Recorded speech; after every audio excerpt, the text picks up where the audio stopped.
హైదరాబాద్లోని ప్రధాన రహదారులపై వరద నీటి సమస్యపై ముఖ్యమంత్రి రేవంత్ రెడ్డి ఆగ్రహం వ్యక్తం చేసిన వేళ అధికార యంత్రాంగం క్షేత్రస్థాయిలో రంగంలోకి దిగింది.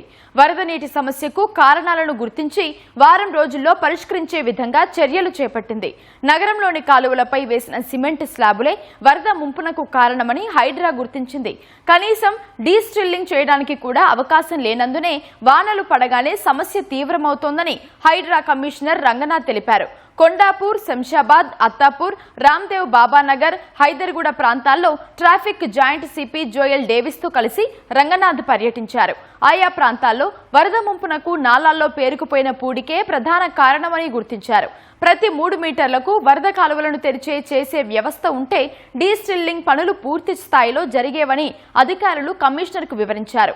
100 మీటర్ల వరకు స్లాబులు తెరవడానికి వీలు లేనందునే లోతట్టు ప్రాంతాల్లో చెత్త పేరుకుపోయి వరద ప్రవాహానికి ఆటంకాలు ఏర్పడుతున్నట్టు అధికారులు నిర్ధారించారు. అన్ని వివరాలు తెలుసుకున్న రంగనాథ్ నాలాలపై అవసరమైన మేరకు స్లాబులు తొలగించి పూర్తిగా డీస్టిల్లింగ్ కు పనులు చేపట్టాలని అధికారులను ఆదేశించారు. ఓపెన్ నాలాలను గ్రిల్స్ తో మూసివేయాలని సూచించారు. ప్రతి 3 మీటర్లకు తెరిచే విధంగా ఏర్పాట్లు చేయాలని ఆదేశించారు.